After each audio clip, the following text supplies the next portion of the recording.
स्वागत करते हैं दोस्तों आपका हमारे चैनल के अंदर। अभी अभी दोस्तों मैं आपको बता दूं कि राहुल गांधी एक विदेश के दौरे से लौटे हैं और आते ही उन्होंने एक तरह से देखा जाए तो अभी रैली भी शुरू कर दी है, जनता के बीच में जाना भी शुरू कर दिया है। और सीरियस तौर पर दोस्तों मैं आपको बता दूं कि गाने भी गाते हुए भी नज़र आ रहे हैं।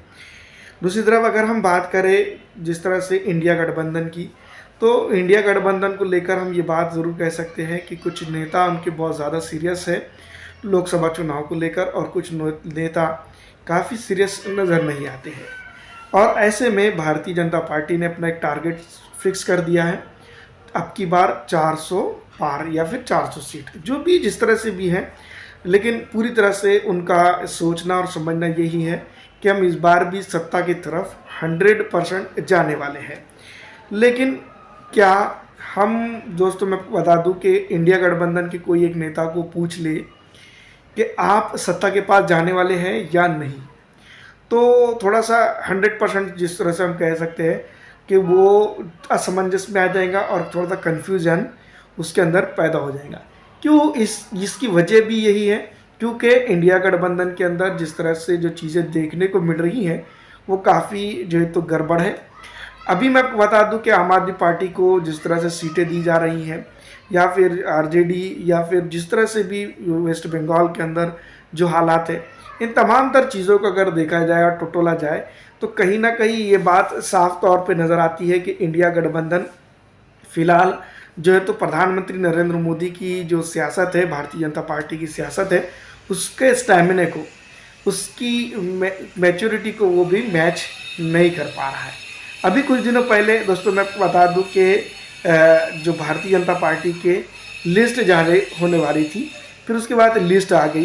फिर उसके बाद मैं आपको बता दूं कि जैसे ही भारतीय जनता पार्टी ने महसूस किया कि वेस्ट बंगाल के आसनसोल इलाके के अंदर उनका प्रत्याशी जो है तो हारेगा ही, और हारेगा तो ज़रूर, लेकिन उसी के साथ साथ जो है तो कई एक प्रत्याशियों को भी लेकर वो हार सकता है। क्योंकि दोस्तों मैं आपको बता दूं कि जिस तरह से सोशल मीडिया पर और जिस तरह से अलग अलग तरह के जो प्लेटफॉर्म हैं, उन हर जगहों पर दोस्तों मैं आपको बता दूं कि भारतीय जनता पार्टी के जो प्रत्याशी थे आसनसोल के, शत्रुघ्न सिन्हा के साथ जी के सामने उनका जैसी नाम डिक्लेयर हुआ तो कांग्रेस पार्टी ने दोस्तों मैं आपको बता दूं कि एक तरह से देखा जाए तो स्पेशल अटैक उनके ऊपर शुरू कर दिया। सोशल मीडिया से हर तरीके से दोस्तों ये अटैक उन्होंने शुरू कर दिया। और अभी कुछ दिनों पहले जो वेस्ट बंगाल की एक घटना हुई थी, जिसको लेकर भारतीय जनता पार्टी महिला सम्मान के लिए वेस्ट बंगाल के अंदर खड़ी हो गई थी। लेकिन अभी तक के जिस तरह से जितने भी वेस्ट बंगाल के अंदर चुनाव जीते गए या चुनाव हारे गए, वो अस्मिता के ऊपर ही हारे, जीते गए हैं और हारे गए हैं। दोस्तों मैं आपको बता दूं कि वेस्ट बंगाल की जो मुख्यमंत्री है फिलहाल ममता बनर्जी, हमेशा से दोस्तों मैं आपको बता दूं कि जो बिहार वेस्ट बंगाल के लोगों के लिए, वेस्ट बंगाल के लोगों की आबरू इज्जत के लिए जो है तो इमोशनल तरीके से जो तो आती है, बयानबाजी करती है और चीज़ें करती है, कहती है। उसके बाद दोस्तों मैं आपको बता दूं कि इलेक्शन किधर का रुख लेते आए हैं ये आप जानते हैं। तो ये तमाम तर चीज़ें जो है तो कहीं ना कहीं भारतीय जनता पार्टी के जो थिंक टैंकर है, इतनी फास्ट वो भाप लिए, इतनी जल्द से जल्द उन्होंने एक्शन उसके ऊपर लिया, और सीधी तौर पर वो प्रत्याशी आता है और कहता है कि हम जो है तो चुनाव लड़ने में नहीं लड़ेंगे और जो भी चीज़ है, और सीधी तौर पर भारतीय जनता पार्टी का डिसीजन भी सेफ रहा और दोस्तों वो नेता वहाँ से हट भी गए। और दूसरी तरफ जो है तो दूसरा जो महिला सम्मान की बात भारतीय जनता पार्टी करती है वो सेफ भी रह गई है। तो ये तमाम तर चीज़ें जिस तरह से ये fast with in the second, जिसको हम कह सकते हैं कि एकदम फास्ट डिसीजन हुए और फास्ट जो तो उसको भापा गया कि इसका रिजल्ट क्या लगने वाला है, जल्द से जल्द इसको रिजल्ट को जो है तो उस डिसीजन को बदल दिया गया। ये जो चीज़ है, ये चीज़ जो है तो कहीं ना कहीं फास्ट मूवमेंट, दोस्तों मैं आपको बता दूँ कि राहुल गांधी और उनके परिवार, मतलब कि इंडिया परिवार जिसको हम कह सकते हैं, इंडिया गठबंधन का परिवार जिसको हम कह सकते हैं, उसके अंदर देखने को नहीं मिल रहा है। अगर वो भाप लेते कि नीतीश चाचा, तेजस्वी यादव अगर भाप लेते कि नीतीश चाचा बहुत जल्द उनको धोखा देने वाले हैं, या फिर उनकी अपनी सियासत है कि वो जल्द से जल्द उधर पार्टी में जाने वाले हैं, बीजेपी के साथ जाने वाले, तो ये चीज़ अगर वो भाप लेते तो इस तरह से चीज़ नहीं होती। और सांसद बिहार की पार्लियामेंट के अंदर यानी कि बिहार की विधानसभा के अंदर उनको खड़े कर ये नहीं कहना पड़ता कि अगर आप हमको बोलते तो ज़रूर, हम आपको जाने देते, ऐसा करते। तो ये जो चीज़ है, इसका मतलब ये हो गया राजनीतिक दूरंदेशी इनके नेताओं के पास कमी नज़र आ रही है।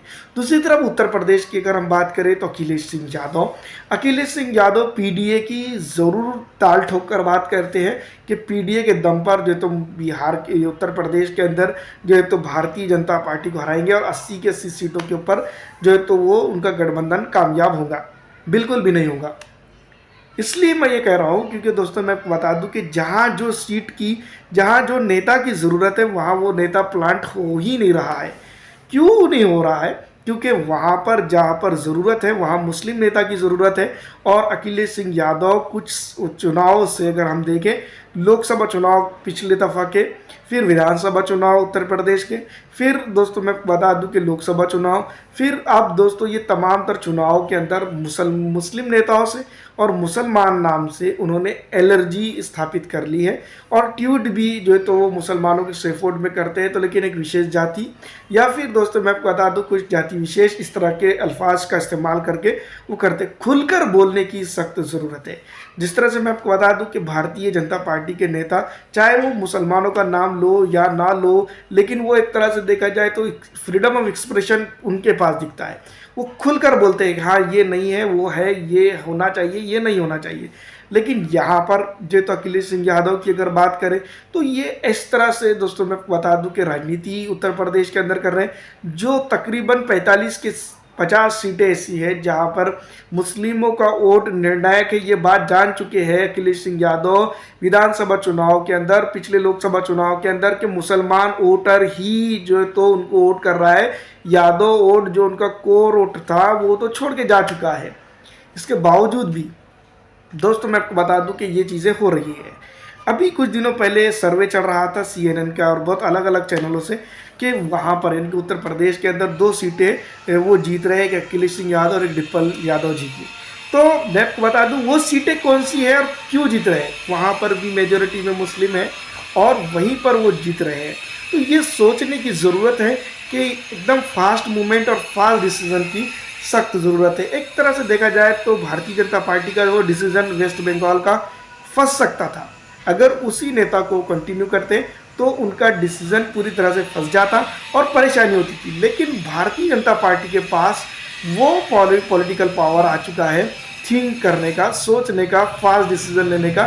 ये 3-4 चीज़ों के चलते भारत की सबसे बड़ी पार्टी जो है तो फिलहाल भारतीय जनता पार्टी सिर्फ यूं ही नहीं बनी है, ये कारण भी है और इस तरह की कई वजूहत है जिसके चलते भारतीय जनता पार्टी एक मजबूत पॉलिटिकल पार्टी हिंदुस्तान के अंदर बनकर उभरी है। तो ये वजह उसके पीछे है। इस तरह की वजह ना ही इंडिया गठबंधन के कोई भी नेता के अंदर नहीं दिखाई दे रहा है। थोड़ा बहुत जो है तो सोचने समझने की जो है तो मैं बता दूं कि थिंक टैंकर्स की सख्त ज़रूरत है। मुझे लगता अगर ऐसा हो जाता है तो भारतीय राष्ट्रीय कांग्रेस पार्टी के पीछे बहुत बड़ा असंख्यक वोट खड़ा है, वो उसको जिता सकता है। फिलहाल इस वीडियो में इतना ही।